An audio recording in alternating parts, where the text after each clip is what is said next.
medios de comunicación, YouTube, live stream, internet, las redes sociales que están ahorita sintonizando esta conferencia. Gracias por la tecnología del siglo XXI y por los avances en los que podemos a través de la ciencia transmitir a millones de personas en este momento esta conferencia. Todos ustedes los que traigan una Biblia en esta mañana, dice en el capítulo 1 del libro del Apocalipsis, la introducción a este maravilloso libro, que vamos de una forma muy breve a desarrollar con los 4 jinetes del capítulo 6. Dice en Apocalipsis 1, versículo 3, dichoso y feliz, o bienaventurado el que lee y los que oyen las palabras de esta profecía y guardan las cosas que en ella están escritas. ¿Por qué? Porque el tiempo está cerca. Para muchos de ustedes, más cerca de lo que se imaginan. Y mucho. 1945, en el proyecto Manhattan, el doctor Henry Fermi y Oppenheimer, alemán, desarrollan la primer bomba atómica bombardeando el uranio 235. Y se inicia la era nuclear. 1952 explota la primera bomba de hidrógeno. 1954 el primer satélite en el mundo lo lanza Rusia.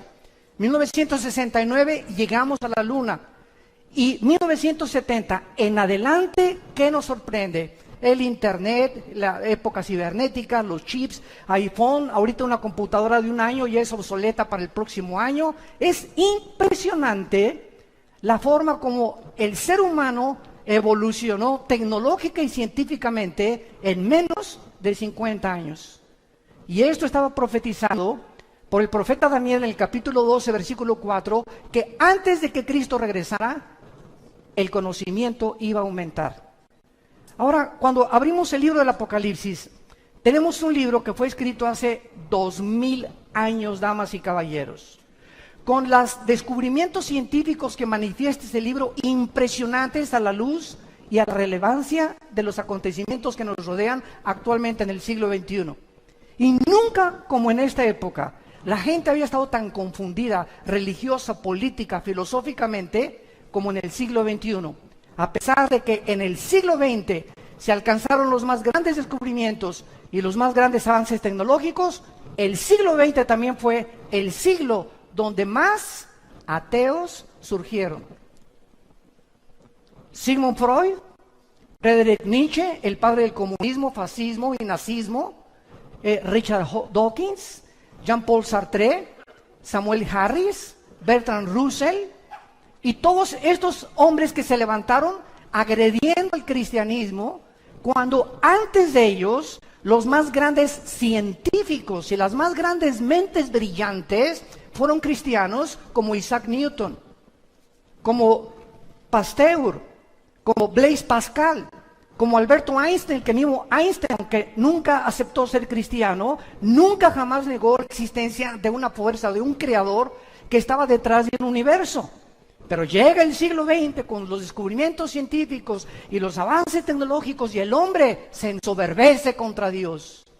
Y lo único que hemos hecho ha sido el ridículo como administradores de Dios, porque estamos enfrentando una tercera guerra mundial a pesar de todos nuestros descubrimientos y nuestra supuesta tecnología que hemos alcanzado. La palabra Apocalipsis significa en el griego descorrer la cortina. Entonces, apocalipto es la palabra que usaban en el griego koiné. Cuando, por ejemplo, cubrían una estatua, hagan de cuenta que cubrían la estatua de David, y cuando jalaban la cortina, quedaba al descubierto y la gente decía apocalipto. Actualmente, cuando la exhibición de los mejores vehículos que hay en Ginebra, en Europa o en Alemania o en Francia, tiene el Lamborghini o la última producción del último Ferrari, los cubren, nadie sabe cómo es el diseño, se hace una cóctel y se juntan a todos los más grandes millonarios que puedan existir de diferentes empresas, y cuando quitan la cortina, el carro queda al descubierto, y correr la cortina se llama apocalipto, o sea, apocalipsis. Dios nos corre la cortina en este libro y nos permite asomarnos a una ventana de lo que nadie puede haber podido percibir más que a través del poder del Espíritu Santo. Dios nos permite asomarnos al futuro, donde va a terminar la humanidad. Y esta es la razón por la cual se le llama el Apocalipsis. En inglés lo tradujeron literalmente con la palabra revelation, que es la revelación o el quitar algo o se descubre algo para que podamos ver el plan de Dios para aquellos que se consideran en esta mañana dichosos de escuchar estas palabras. En el capítulo 6 del libro del Apocalipsis encontramos los famosos 4 caballos. El autor de este libro fue el último de los apóstoles. Y esto lo digo enfáticamente porque ya no hay apóstoles. Existe el apostolado, pero no el oficio del apóstol que tuvieron los 12 hombres que siguieron a Cristo. Porque Pablo se considera como el último apóstol. Y Juan, siendo el último apóstol, muere a los 95 años de edad. Y después de Juan siguen los padres de la iglesia. Jerónimo, Tertuliano, Policarpo, ninguno de ellos se adjudicó el nombre de apóstol y pasaron 2000 años sin que nadie pudiera atreverse a decir, pues soy apóstol, ¿verdad? Pero vivimos una época tan confundida, donde han entrado al cristianismo tantas barbaridades y tantas herejías, que la gente ya no sabe qué creer, qué es verdad y qué no es verdad. Y cuando llegamos a este punto de falta de discernimiento espiritual, es la campana más grande de alarma también de que realmente nos encontramos en la apostasía que se profetiza en la Biblia antes de que Cristo venga. La Biblia no profetiza ningún avivamiento antes de que Cristo venga. Va a haber remanentes en varias partes, pero no hay tal cosa como México para Cristo, o Guatemala para Cristo, o Argentina para Cristo. Esto no existe en la Biblia hasta el capítulo 22, cuando las naciones volverán otra vez a visitar y a hincarse y a confesar que Jesucristo es el Señor. Antes de que Cristo venga, el mundo irá de mal en peor. Sobre muchos cristianos resplandecerá la luz, pero el mundo será cubierto de tinieblas. Y la apostasía, que es el apartarse de las verdades de la Biblia, está a nuestro alrededor. El apóstol Juan, a los 90 años, está exiliado por el emperador Vespasiano romano en la isla de Patmos. Si ustedes van a Grecia, enfrente de Grecia o en medio está el mar Egeo, y todavía existe esta isla. Y hay visitas y tours para visitar la isla donde el apóstol Juan recibió esta revelación. Juan se encontraba completamente ya, tal vez, valdría la pena haber sido cristiano, cargado de cadenas, porque los exiliados políticos en Roma les hacían ponerse la ropa y al llegar ahí nunca se las cambiaban. Morían en su excremento, en su orín. No podían cambiarse nada y era la forma en que los torturaban para morir. Imagínense el apóstol Juan, que años antes estuvo en la cruz con la Virgen María, la Madre de Jesús y María Magdalena, viendo al Señor morir, ahora se encontraba a los 90 años de edad, tal vez preguntándose, ¿valió la pena o no valió la pena?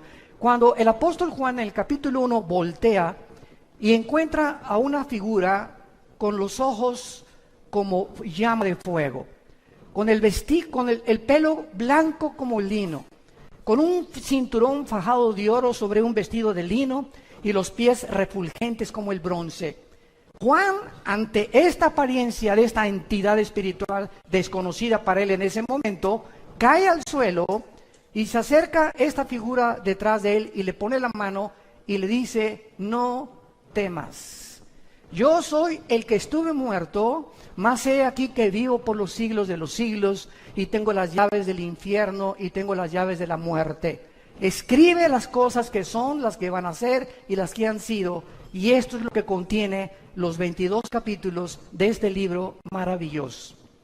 Y cuando llegamos al capítulo 6, nos encontramos que 2600 años atrás, ahorita, en el libro de Daniel, hubo una profecía en el capítulo 9, versículo 24 al 27, que se llama las 70 semanas de Daniel. Damas y caballeros, la Biblia no es de interpretación privada. Nadie puede atreverse a decir, voy a enseñar Apocalipsis o voy a estudiar Apocalipsis sin conocer el libro de Daniel, ni entender las profecías de Daniel, ni las de Ezequiel. Porque la Biblia es la suma del conocimiento y los pensamientos de Dios. Y esta es la razón por la cual existen sectas, que es una secta, es una agrupación de personas que sacan un versículo sin tener en cuenta el contexto ni los demás pasajes de la Biblia, desarrollan una verdad que la llevan a un extremo y se convierte en una herejía. Entonces es una herejía, es una verdad llevada al extremo. Y ese es el cuidado que debemos de tener, de trazar bien la palabra de verdad. El apóstol Daniel, el profeta Daniel, recibe una visión en el capítulo 7, 8 y 12 de su libro, y dice esta visión que Dios le da a Israel 490 años para terminar su programa con ellos. Se llama la profecía de las 70 semanas de Daniel. Y entonces el capítulo 9 de Daniel, y esto es impresionante a la luz de las matemáticas actuales, porque Dios le dice a Daniel, desde el momento en que salga la orden de la restauración de las murallas de Jerusalén y el templo hasta el Mesías, habrá 483 años. Véanlo, está en todas las Biblias, y exacta y matemáticamente, desde que se dio la orden, Nehemías capítulo 2, versículo 1 al 4, por el rey Artajerjes, que se inicia la reconstrucción de Jerusalén, hasta Cristo son los 483 años que se profetizó 600 años antes que Jesús hiciera su aparición en el escenario mundial. Esto es increíble, porque esta exactitud solamente Dios la podría tener. Y el domingo de Ramos, cuando Cristo entra en un burrito a la ciudad de Jerusalén, lleno de lágrimas, diciéndole a Jerusalén, Jerusalén, Jerusalén, ¿cuántos tiempo quise como la gallina juntar a los pollitos y tú no quisiste? No has conocido el tiempo de tu visitación. Y esas palabras de Cristo hace 2000 años son las palabras que te dice a ti en esta mañana. Muchos de ustedes en esta mañana Dios los está visitando. Dios te quiere visitar, Dios te quiere hablar, Dios te quiere decir que tú lo necesitas y que tú necesitas invitar a Cristo como tu Salvador. Pero es la forma como Dios trabaja con el tiempo. Entonces, 483 años se cumplieron, pero faltan 7 años para que se cumpla la profecía de los 490 años. Y el capítulo 6 de Apocalipsis al capítulo 19 son las semanas 70, o la última semana que se conoce en el Nuevo Testamento como la tribulación y la gran tribulación, donde la iglesia no puede estar ya. ¿Por qué? Porque el momento que nosotros salgamos de este mundo y millones de personas vamos a desaparecer, tal vez mañana, tal vez ahorita saliendo, el mes que entra, el año que entra, no sé cuándo, pero cuando la iglesia desaparezca, entonces se van a abrir las puertas de la maldad. Dice en segunda Tesalonicenses 2 el apóstol Pablo que ahorita hay una fuerza que está deteniendo que la maldad no se desborde como debería desbordarse. Pero cuando la iglesia salga, se va a desbordar esta maldad como ustedes no se imaginan sobre el mundo. Y si ahorita creemos que ya está descompuesto el mundo, imagínense ustedes en los 7 años que faltan, en la última semana de la profecía de Daniel, cómo va a estar el mundo cuando van a caer meteoros, va a haber terremotos, tsunamis, se va a abrir la puerta a todos los demonios del infierno que se encuentran, en el abismo, los ángeles caídos que están atados en el Tartarus, y bueno, va a ser una devastación impresionante en el mundo, que el mundo va a quedarse completamente azorado, pero la iglesia ya no va a estar en este tiempo aquí sobre la tierra. Entonces, en el capítulo 6, comenzamos con los juicios, que son los 4 jinetes del Apocalipsis. Y dice la Biblia que cuando el Cordero abrió uno de los sellos, versículo 1, oí a uno de los 4 seres vivientes decir, como con voz de trueno, ven y mira. Y miré un caballo blanco, y el que lo montaba tenía un arco. Le fue dada una corona y salió venciendo y para vencer. Notemos nosotros que este personaje en un caballo blanco que inicia la semana 70 de Daniel, o el inicio de la tribulación, es la figura de un personaje donde no tiene flechas en su arco.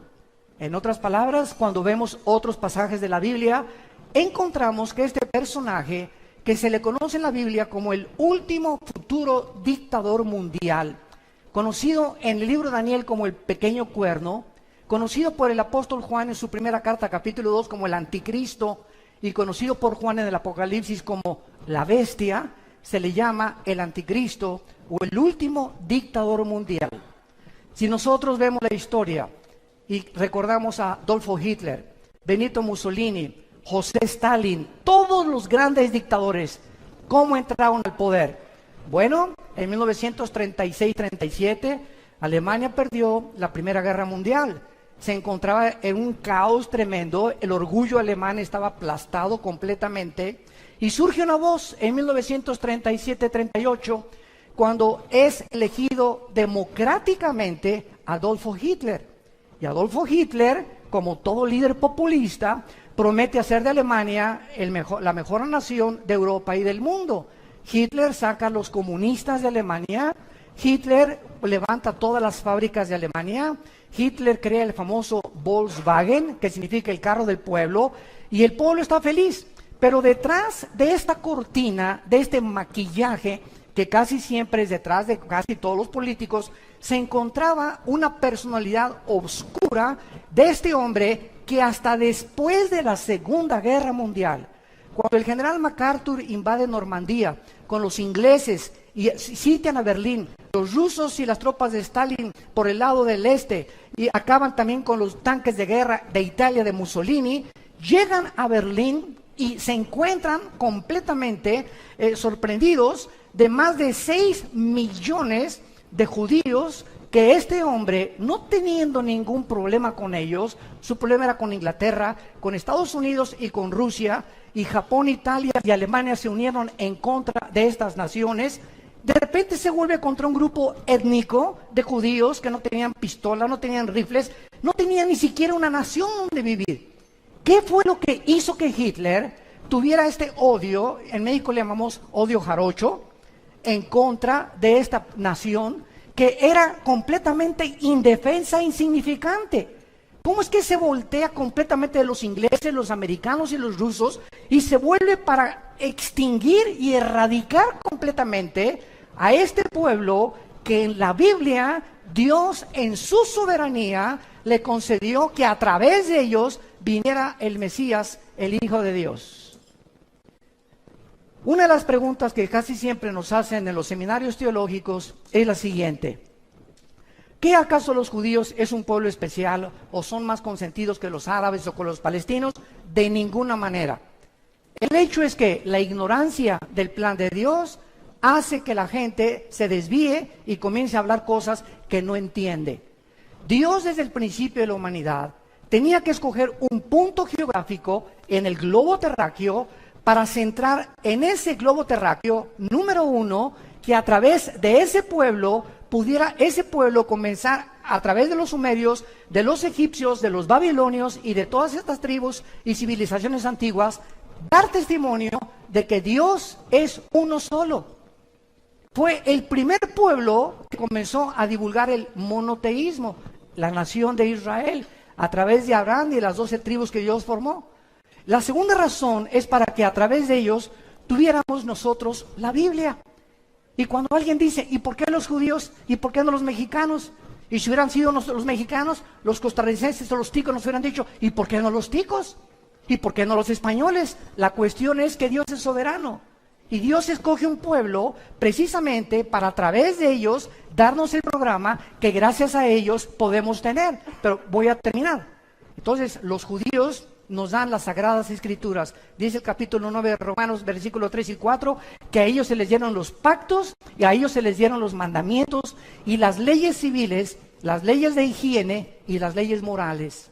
No existe un código moral más grande en ninguna religión que los 10 mandamientos. Y se les enseña qué es lo que Dios dice que es inmoral y qué es moral, amoral a los ojos de Dios. Dios no nos deja, damas y caballeros, a que nosotros elijamos qué es bueno y qué es malo. ¿Por qué? Porque estamos nacimos desconectados de la vid. Y cuando una rama nace desconectada de la vid de un árbol, ¿qué produce? Nada. Y estamos tratando de producir fruto sin tener contacto con Dios. Y nuestro fruto ha sido un fruto podrido en casi 6,000 años de historia.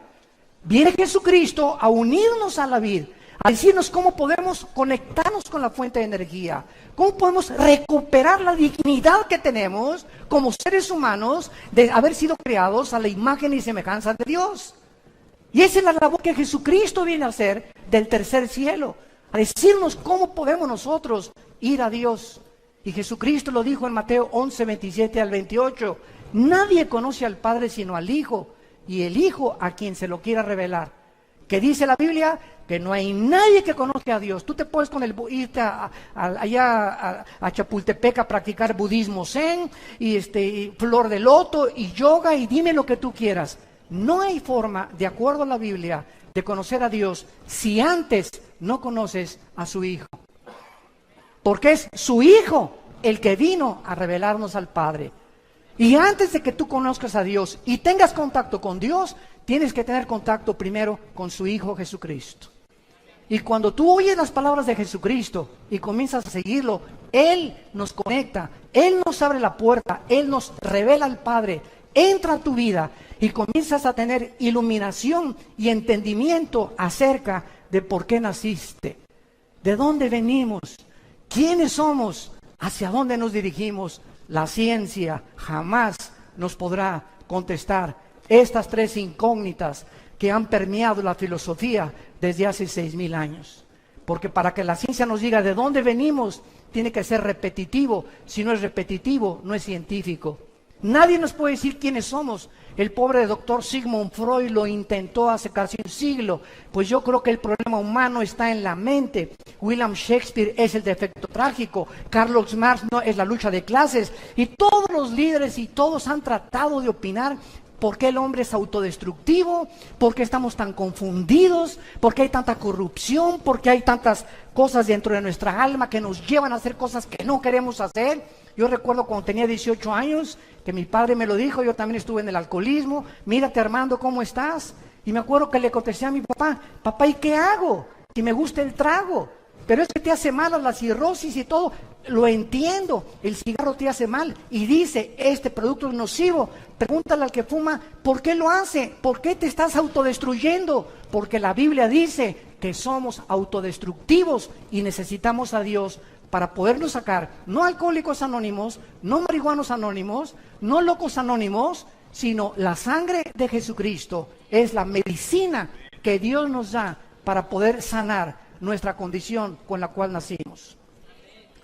Esta es la razón por la cual este hombre, el anticristo, voy a hablar más de esto hoy en la tarde, hoy en la conferencia en la tarde va a tratar sobre el tema del anticristo, lo vamos a ampliar más, pero vemos que nosotros, que cuando comience la tribulación, el anticristo va a surgir, escúchenme muy bien, con mucho cuidado.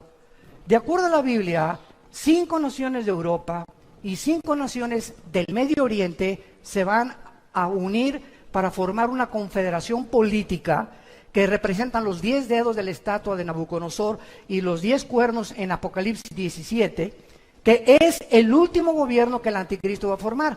En otras palabras, no le creas a nadie, no se metan a internet ni a YouTube de tantas mentiras que hay. Que el anticristo iba a ser el pobre de Obama. Ahora dice que también el güero Trump va a ser el anticristo, que es el Papa, que el príncipe Felipe de España, que los reyes de Holanda, bueno, hasta el esposo de la reina Isabel en Inglaterra algún tiempo lo tacharon como el anticristo. Nadie puede saber quién es el anticristo, nadie. Hasta que no oigamos, se juntaron 5 naciones de Europa y 5 naciones del Medio Oriente que pertenecieron al antiguo imperio romano, lo cual desarrollaré también hoy en la tarde. Y cuando ellos se junten, ya que esté esta confederación política unida, de acuerdo a Daniel capítulo 7, de entre esos 10 reyes o 10 naciones surge el anticristo como un gobernante insignificante, por eso se le llama el cuerno pequeño. Entonces, cuando esto suceda, nosotros en esos días, o tal vez a las 24 horas, a los 48, desaparecemos del mundo. Ya no vamos a estar aquí. Tal vez ni quien lo quiera conocer. Pero este hombre va a entrar como entró Adolfo Hitler, con la paz, con la bandera blanca de la paz. Peace and love. Y el mundo le va a creer, el mundo va a ser engañado. A los 3 va a firmar un tratado con los árabes y los judíos, ¿Cuánto tiempo tiene desde 1948 que ningún político, ningún secretario de Estado norteamericano ni europeo ha podido celebrar un tratado de paz entre los judíos y los árabes? Lo intentó Bill Clinton, lo intentó Jimmy Carter, lo intentaron Henry Ford, lo intentaron todos los presidentes norteamericanos y todos han fracasado. El anticristo logrará lo que hace más de 65, 70 años la diplomacia y la política norteamericana no ha podido lograr. Él podrá lograr con poderes sobrenaturales que él va a manifestar, satánicos, que los árabes y los judíos en 7 años no se toquen y que puedan los judíos reconstruir su templo, pero a los 3 años y medio, Jesucristo dijo en Mateo 24, versículo 15, a los judíos que cuando ellos vean la abominación desoladora que habló el profeta Daniel, entonces los que estén en Judea huyan a los montes. El que esté en la azotea no descienda para tomar algo en su casa. El que esté en el campo no vuelva atrás. Ay de las encintas y de las que crían en aquellos días. Oren porque vuestra huida no sea en invierno ni en día de reposo, porque habrá entonces gran tribulación. Palabras de Jesús, Mateo 24, 15 en adelante, cual no la ha habido desde el principio del mundo hasta ahora. Y si aquellos días no fueran acortados, nadie sería salvo, mas por causa de los escogidos, aquellos días serán acortados. Vemos entonces que el primer caballo blanco representa a la figura del futuro dictador mundial, que así es como comienzan los últimos 7 años, donde Dios trata otra vez a Israel. Hay una teología herética que se llama la teología del reemplazo, que enseña que Dios ya acabó con los judíos y que la iglesia vino a tomar el lugar de Israel. Esto es antibíblico. Simplemente lee el capítulo 9, 10 y 11 del libro de Romanos. 3 capítulos dedica Pablo para enseñar que Dios puso en la banca, ahí están ahorita los del Barcelona en la banca, para cuando jueguen con el Real Madrid, ¿verdad?, le vuelvan a ganar. Entonces, están en la banca simplemente, pero cuando llega el momento en que se acaba el tiempo de la iglesia, los 2000 años aproximadamente que la iglesia tiene, que es la época de la gracia, Dios se vuelve a Israel otra vez. Y porque Dios no abandona, Dios es un Dios de pactos. Y Dios dice que Él no va a abandonar a su pueblo. Y Romanos 11, 25 y 26 dice que cuando Cristo venga, Israel será salvado. Y los árabes también, que se conviertan a Él. Y los palestinos también. Y los musulmanes también. Dios es un Dios de todas las nacionalidades y de todas las tribus y de todas las etnias. Simplemente Él escoge a Israel para que ahorita los ojos del mundo se coloquen en Israel. Nada más. Pero no son los consentidos de Dios. Él tiene un programa para que podamos nosotros entender, al ver que regresaron en el 48, después de 2000 años que fueron exiliados a todas las naciones, y 700 años antes de Cristo por los asirios, las 10 tribus que fueron desaparecidas, Dios los regresa el 14 de mayo de 1948. Ante los ojos expectantes del mundo, una nación se constituye en un estado soberano independiente en un solo día. Esto jamás en la historia ha sucedido. Vemos en segundo lugar el segundo jinete del Apocalipsis en el versículo 3, Apocalipsis capítulo 6. Cuando abrió el segundo sello, oí al segundo ser viviente que decía: ven y mira. Y salió otro caballo bermejo, o sea, rojo, y al que lo montaba le fue dado poder de quitar de la tierra la paz, y que se mataran unos a otros, y se le dio una gran espada. Damas y caballeros, ¿sabían ustedes que nosotros somos la primera generación en la historia con el suficiente armamento nuclear para destruirnos en medio minuto? Somos la primera generación en la historia en la que podemos autodestruirnos y extinguirnos y borrarnos del mapa en 30 segundos. Escuchen esto. Entre las capacidades nucleares, para que tengan ustedes una idea, y no solamente lleguen hoy en la noche a ver Ricas y Famosas, por el amor de Dios, ya hay que poner nuestros ojos en otras cosas más importantes. que están relacionados con la eternidad. El principal submarino de los Estados Unidos se llama el Trident, con un desplazamiento de 18.700 toneladas. Él puede navegar a millas náuticas, a 20 nudos que son millas náuticas por hora, y es más rápido y con 60.000 caballos de fuerza.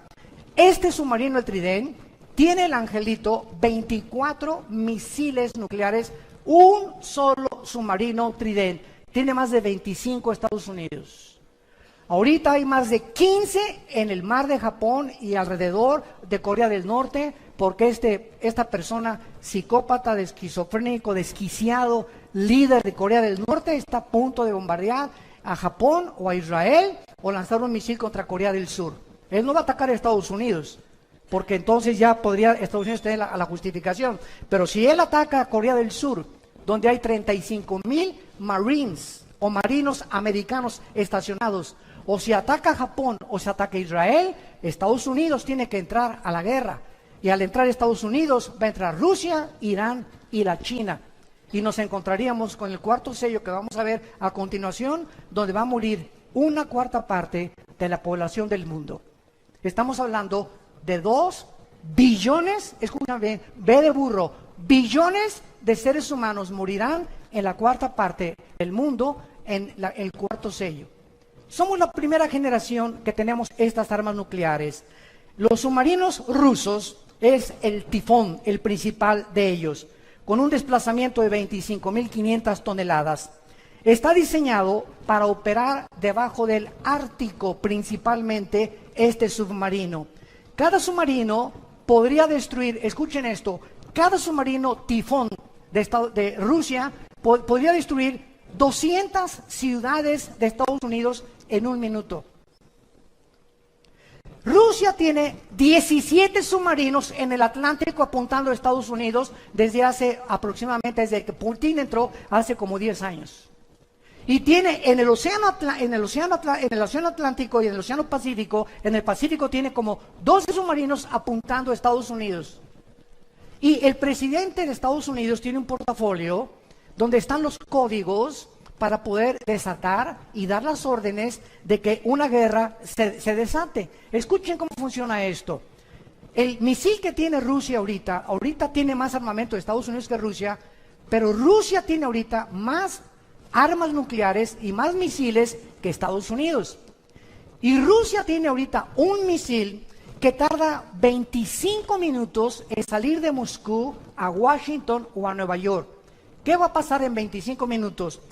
El presidente actualmente, Trump, se le da un portafolio cada vez que cambian de administración, y en ese portafolio están los códigos donde se abren y él solamente tiene el código para poder en la computadora manejarlo, y cuando él apriete un botón, los submarinos que tiene Estados Unidos en Corea del Norte, los que tienen el Atlántico, los barcos, los transatlánticos, los portaaviones, la armada, la aviación y el ejército terrestre, reciben la orden y dicen, estamos siendo atacados, escuchen, pero en ese momento no saben de dónde viene el misil, aun cuando tienen paraguas que ya pueden detener del lado de California. Y también hay otro misil, otro paraguas en Corea del Norte para impedir los misiles de Corea del Norte.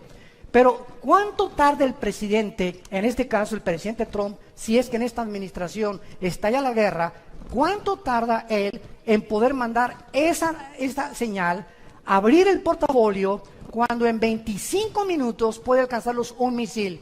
El portafolio y lo que toma para que las órdenes lleguen tarda 32 minutos. Llegaría 8 minutos tarde la orden de Estados Unidos para impedir un paraguas o abrir un paraguas a los misiles, y lo primero que sería destruido sería Estados Unidos. ¿Saben ustedes que Estados Unidos no aparece en la Biblia? Después de 1945 ganaron la guerra y ha sido la nación que ha alcanzado la supremacía política, militar y económica más grande de toda la historia, Estados Unidos de Norteamérica. Y en 1989, que terminó la Guerra Fría entre Rusia y Estados Unidos, Mikhail Gorbachev fue al Vaticano y le dijo al Papa Juan Pablo II, quiero decirle que Rusia ha fracasado, el comunismo fracasó en Rusia. ¿Por qué? Por 2 razones, dijo Gorbachev en su libro La Perestroika. Número 1, porque sacamos a Dios de Rusia. Y número 2, porque nos aislamos del capitalismo. Entonces, termina la Guerra Fría y Estados Unidos se mantiene como la supremacía política, económica y militar del mundo. Pero llegamos al siglo XXI, donde viene el primer ataque terrorista, el 11 de septiembre del 2001, contra las torres de Nueva York, y donde el mundo entra en una nueva dimensión que nunca se había esperado. La Primera Guerra Mundial, la Segunda Guerra Mundial, pelearon contra soldados vestidos unos de blanco, otros de negro, y sabías quién era tu enemigo. Pero entra el terrorismo en el siglo XXI, donde, por ejemplo, el grupo ISIS, que trata de establecer el califato y quitar la frontera entre Irak y entre Siria, no tienen uniforme. Entonces, los aviones F-21 que ya Estados Unidos tiene y que está manejando Israel, no pueden bombardear donde está ISIS, porque entonces los acusan de genocidio, porque no saben cuándo son civiles o cuando son personas disfrazadas de guerreros del ISIS. Entonces, es un mundo diferente en el que estamos viviendo, donde el terrorismo, 3 personas terroristas en un portafolio en Nueva York pueden sacar el Anthrax, que es un veneno poderosísimo, o pueden explotar una bomba de servicio electromagnético y acabar con Nueva York en menos de 17 minutos. Solamente 3 terroristas se necesitan para hacer eso. Ahora bien, ¿por qué no aparece Estados Unidos de Norteamérica en Estados Unidos? Y también hay malas noticias, tampoco Querétaro. Escuchen lo que les voy a decir. Si en el cuarto sello que vamos a ver muere una cuarta parte de la humanidad, en la Biblia, las naciones, cuando Cristo regrese, las únicas naciones que van a sobrevivir, o los continentes que van a sobrevivir, va a ser Europa y parte del Medio Oriente con el Asia Menor. América desaparece del mapa terráqueo. ¿De dónde van a morir 2 billones de personas, que es la cuarta parte de la humanidad? Somos ahorita 7.6 billones de seres humanos. Y si desaparece la cuarta parte, estamos hablando de 2 billones de seres humanos. Y desde Alaska hasta la Patagonia, todo el continente americano, somos aproximadamente 1.200 o 1.300 millones de personas. Así que desaparecería todo el continente americano en una guerra nuclear. ¿Por qué? Porque nosotros, por estar junto a Estados Unidos, somos el blanco número 1. Pero gracias a Dios que nosotros ya no vamos a estar aquí. Y si esto viene, ¿verdad?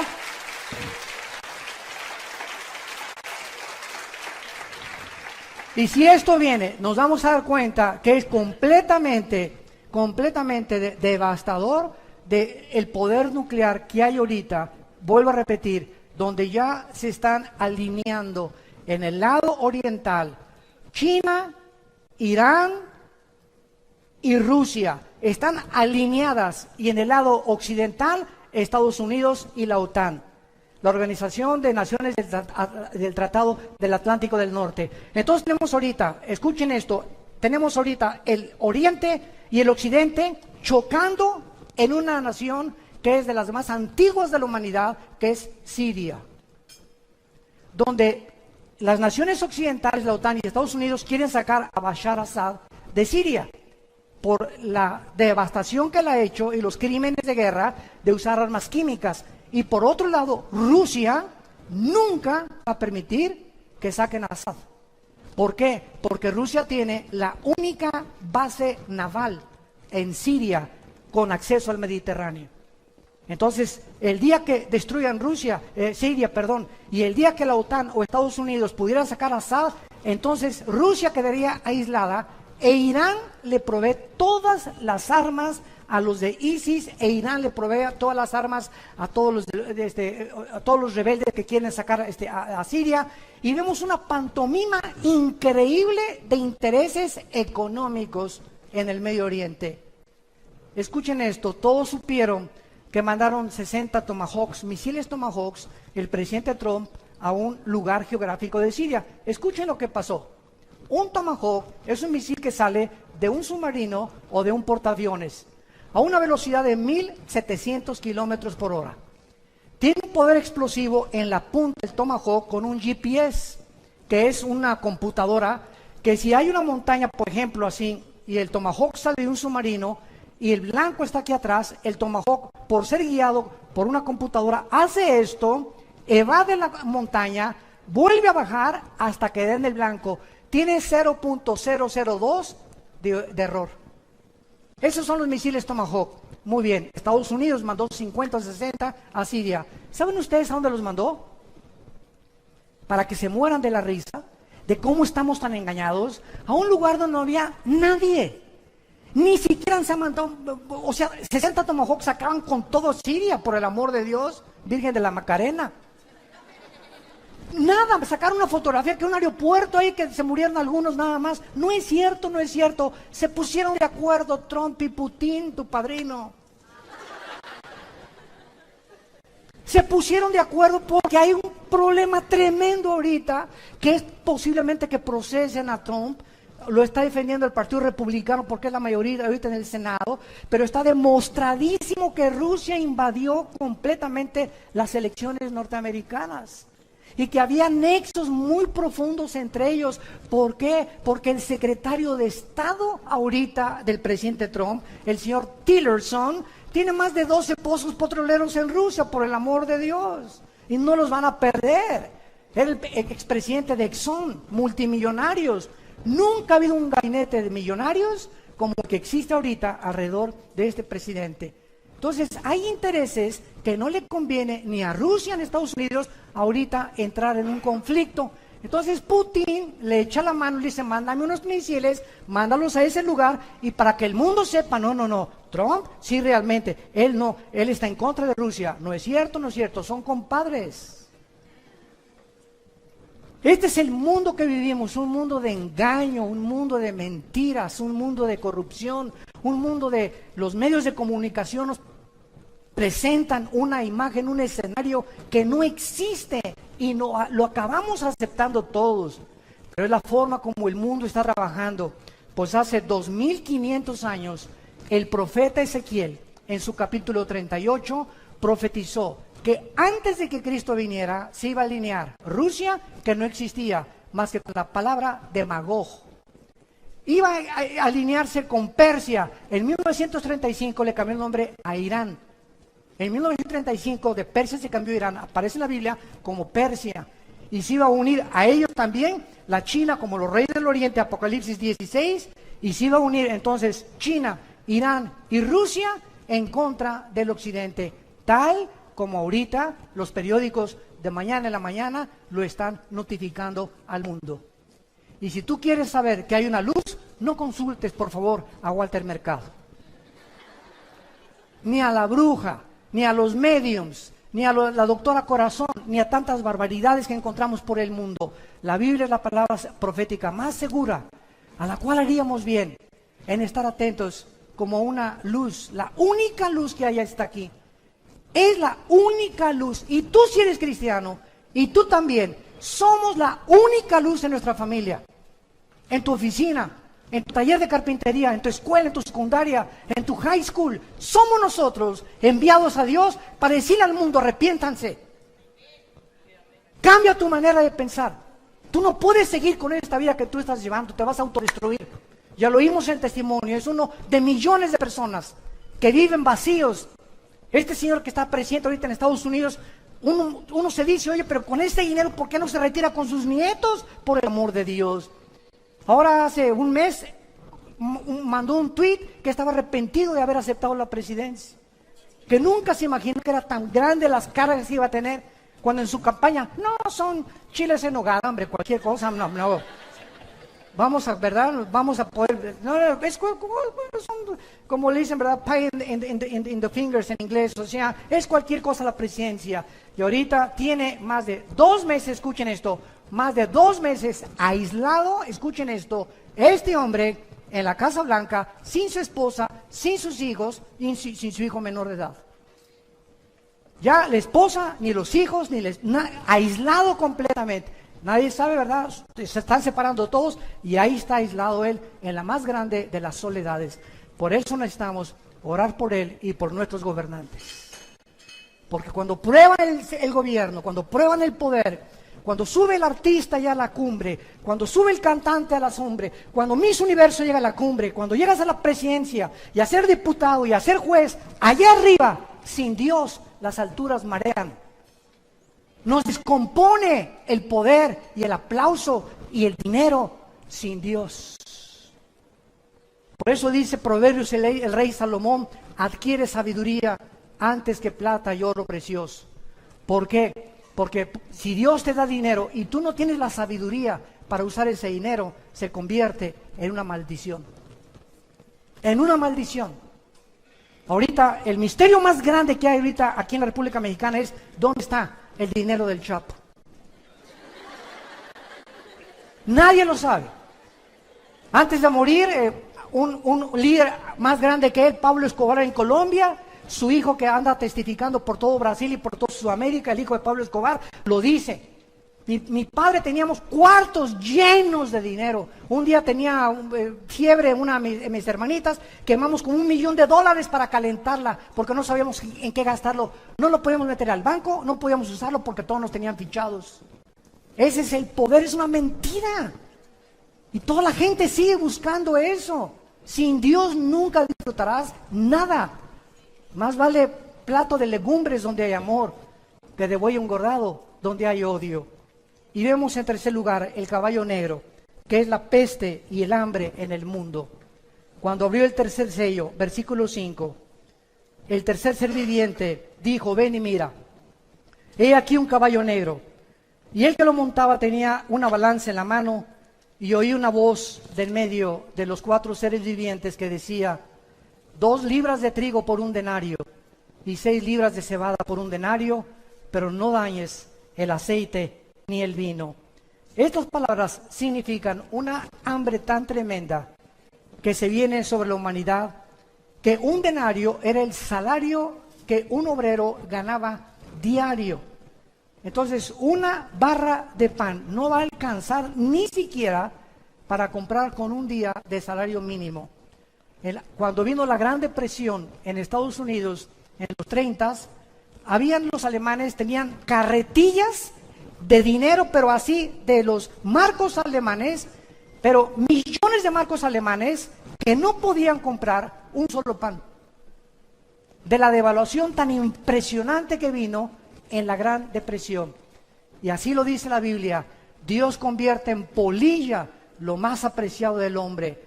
En lo que tú has puesto tu esperanza ahorita, en tu trabajo, en tu dinero, en tu poder, en tu posición, así, pero de la noche a la mañana, Dios te puede decir, se acabó. Y tú puedes decir, alma mía, reposa, mucho dinero tengo, ya tengo asegurado en el banco. No, al llegar al $1 millón, ya sé que estoy asegurado. No, a los $3 millones, ahora sí me voy a Hawái. Y dice la Biblia que tú puedes hoy mismo en la noche, descubrir que tienes cáncer, una embolia cerebral, un ataque al corazón.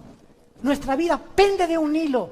No depende de lo que nosotros construyamos para el futuro, depende de un Dios a quien le debemos sumisión y adoración y obediencia.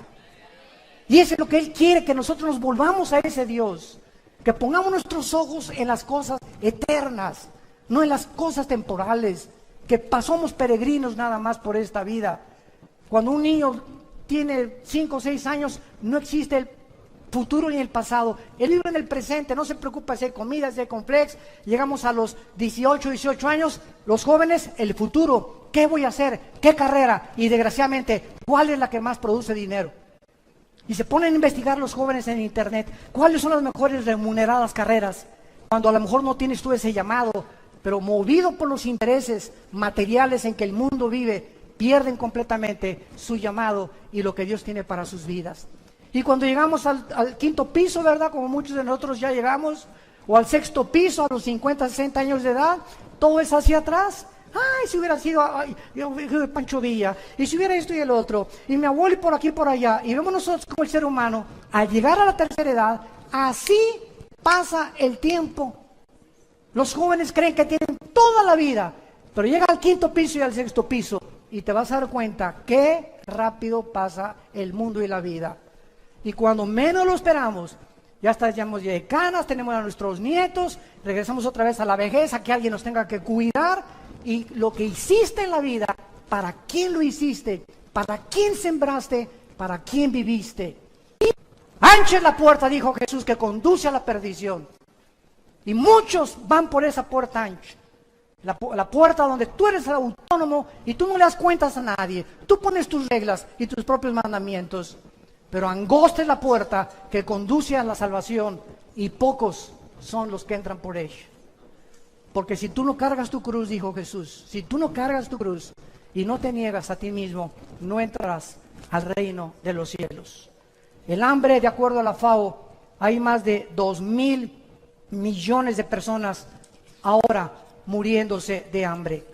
El 50% de las personas pobres viven en el Asia del Sur, India y Bangladesh, y otra sexta parte vive en el sureste de Asia, el resto en Latinoamérica y en el Medio Oriente. En la ONU existen, de acuerdo a los datos de la ONU, más de 200 millones de infantes que diario van a la cama con hambre. Y tú tienes por lo menos totopos, cornflakes, leche. ¿No le das gracias a Dios por eso? Por la casa que tenemos, por las nubes que nos rodean, por las montañas, por el aire. Estamos vivos, oh Dios. La familia es el tesoro más grande que Dios nos ha dado. Gracias, Señor, por mi esposa que me has dado, mis hijos, mis nietos. ¿Cuántos de ustedes van a vacaciones a Acapulco, a Puerto Vallarta? Y hasta las vacaciones llevan su computadora y ahí están en el hotel en lugar de que disfrutes la playa, el sol, las puestas de sol. Ahí estás con tu computadora haciendo negocios y negocios y negocios. Es que yo soy un hombre. Eso no es ser hombre, eso es ser un tonto. Tenemos que entender que la vida es muy corta y que tenemos que disfrutar las cosas pequeñas que son las que más felices nos hacen, que es disfrutar a nuestros hijos. Y finalmente vemos el caballo negro, que dice la Biblia en el versículo 6, cuando abrí el cuarto sello, vi el caballo amarillo. Esta palabra en el griego es kloros, y es amarillo porque es el color de los muertos. Cuando alguien se muere, comienza a palidecer su rostro. Yo he visto cantidad de personas muertas, y en una hora, ¿verdad? El rostro les cambia completamente, comienza la sangre ya se coagula, ya no existe ningún contacto ya con las neuronas del cerebro, etcétera, etcétera. Por eso se le llama el caballo amarillo. El que lo montaba tenía por nombre la muerte, y el Hades le seguía, y le fue dada potestad, aquí está, sobre la cuarta parte de la tierra, para matar con espada, o sea, con guerra, hambre, con mortandad y con las fieras de la tierra. Vemos nosotros en este último caballo que es la muerte. ¿De qué forma? Esto es lo que está sucediendo actualmente en el mundo. En agosto de 1990, cientos de delfines aparecieron muertos en los océanos, en las playas de Valencia, en España. En Francia aparecieron muertos 50 delfines en 2 semanas el mismo año.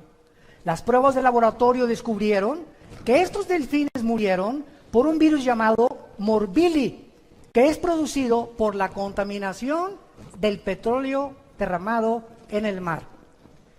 Solamente los pozos petroleros que Saddam Hussein, en la famosa guerra del Golfo Pérsico, explotó o voló, arrojaron más de 75,000 toneladas de dióxido sulfúrico a la atmósfera, con 100,000 toneladas de carbón y más de 800,000 toneladas de dióxido de carbón todos los días.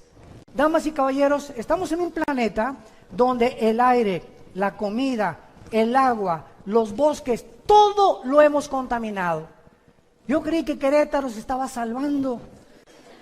Y antier que llegué con mi esposa, veníamos de Estados Unidos aterrizando, y era una nube que estaba cubriendo a Querétaro de smog. Le dije, ¿de dónde viene esto? Esto no viene de los matachines, ni de los mariachis, ¿verdad? Anoche estuvimos en el Zócalo, que es el espectáculo más precioso aquí en esta ciudad.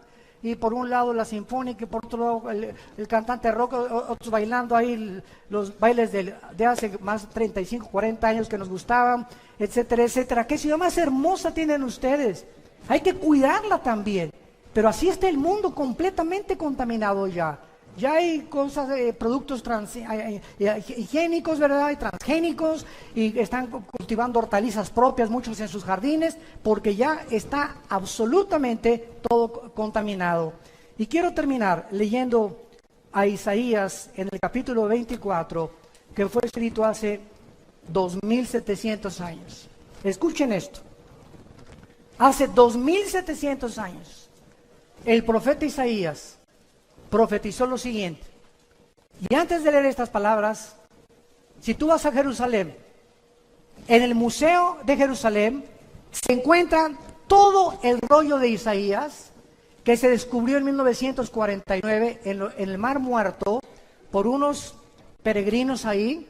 Y es exactamente los rollos de Isaías, tal como lo tienes en tu Biblia y en mi Biblia, testificando la misma historia y la arqueología, que lo que está escrito aquí no es cosa de hombres, es obra sobrenatural de Dios.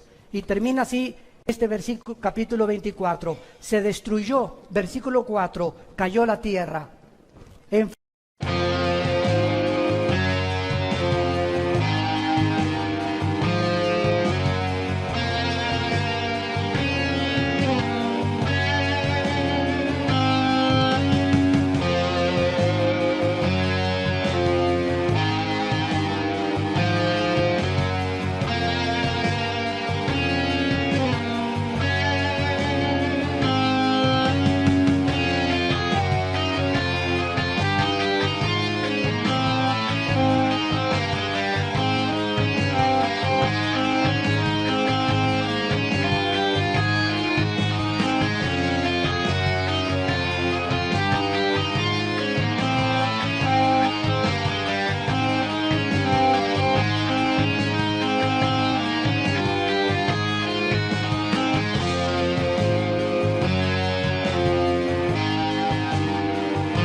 Enfermaron los pueblos de la tierra. La tierra se contaminó bajo sus moradores porque traspasaron las leyes. 1, 2, falsearon el derecho. 3, quebrantaron el pacto sempiterno. Por esta causa, la maldición consumió la tierra. Damas y caballeros, hemos transgredido las leyes de Dios. Ahora ya podemos casarnos, ¿verdad? Hombre con hombre y mujer con mujer. Ahora estamos redefiniendo nosotros el matrimonio. Ya no es Dios. Nosotros sabemos cuándo usar el sexo y cuándo no usarlo. Yo puedo tener relaciones sexuales antes de casarme, para ver si nos conocemos. Y venimos a la Biblia, dice la Biblia, no cometerás inmoralidad. El hombre ha llegado a un punto de descomposición social en nuestra sociedad, que si no despertamos, les va a pasar lo que a la rana. Agarras una rana y la metes en una olla de agua fría, y ponla hoy en la noche en tu estufa y préndele la lumbre, y entonces comienza a hervir el agua, y la rana, por ser de temperatura su sangre fría, no brinca cuando hierve el agua, ahí se queda y ahí muere hervida. Prueba la vera que sabe después. Y así nosotros, la inmoralidad está creciendo tanto en la televisión, en las noticias, tantas vulgaridades que oímos ya en la televisión, en los radios, que nos estamos acostumbrando a que sea normal, y no es normal. Dios es un Dios santo que nos manda la santidad, y sin esta santidad nadie le podrá ver. Y Dios nos manda que nos volvamos a Él con todo nuestro corazón, y que entendamos que hace 2000 años su Hijo en una cruz dio su vida y resucitó a los 3 días para mostrarnos que viene la resurrección de los muertos, y todos los que hicieron lo bueno volverán a vivir eternamente con Él, mas los que hicieron lo malo resucitarán para condenación. ¿No quisieras tú en esta mañana, en la que tu conciencia ha sido preparada por el Espíritu Santo, venir a la cruz? No te invito a que vengas a ninguna religión, te invito a que vengas a una cruz, donde un hombre llamado Jesucristo no bajó del cielo a traernos otra más de las miles de religiones que hay. Nos vino a bajar del cielo para darnos su vida, una vida eterna, una vida de propósito, de significado. Una vida donde podamos, en medio del huracán y de lo que está pasando, tener esa paz que sobrepasa el entendimiento humano, y morir tranquilos y decir antes de morir: gracias a Dios que he acabado la carrera, he peleado la buena batalla, hemos echado mano de la vida eterna, y hemos permanecido firmes en la esperanza a la que fuimos llamados hasta el final de nuestras vidas, porque solo los vencedores tendrán parte en el reino de Dios. Les pido por unos instantes que inclinen su cabeza, y así con tu rostro inclinado, los que gusten, quiero decirte que la Biblia dice: prepárate para encontrarte con tu Dios. He aquí estoy a la puerta y llamo. Si tú oyes mi voz y me abres la puerta de tu corazón, yo entraré a ti, dice Jesús, en la persona del Espíritu Santo, para regenerarte, para darte una vida de propósito, una vida eterna. Perdonaré tus pecados, y si tus pecados fueren como el carbón de negros, no importa lo que hayas hecho hasta este momento, es mi sangre, dice Jesús, la que tiene el poder de perdonar al culpable y hacerlo justo ante los ojos de Dios. Yo tengo el poder, dice Jesucristo, para cambiar tu vida, tu matrimonio, tus hijos, tu familia, si tan solo tú abres tu corazón y me das oportunidad de entrar y demostrarte que estoy vivo, porque he aquí que vivo por los siglos de los siglos. Las personas que quieran hacer esta oración en este momento, dile a Dios con todo tu corazón estas palabras: Señor mío y Dios mío, te pido perdón por mi vida. Creo que en esa cruz tu Hijo murió y dio su sangre para perdonar mis pecados, porque yo era incapaz de poder pagar esta cuenta pendiente que yo tenía contigo de pecado. Ahora creo que es su muerte, su vida, la que me da este perdón, gracias a tu gracia y a tu misericordia. Señor Jesús, porque creo que a los 3 días te levantaste de entre los muertos, te pido que entres en este instante a mi corazón como mi Señor y mi Salvador. Te recibo y te doy las gracias por tan grande amor y tan grande salvación. Amén. Gracias a Dios por su palabra.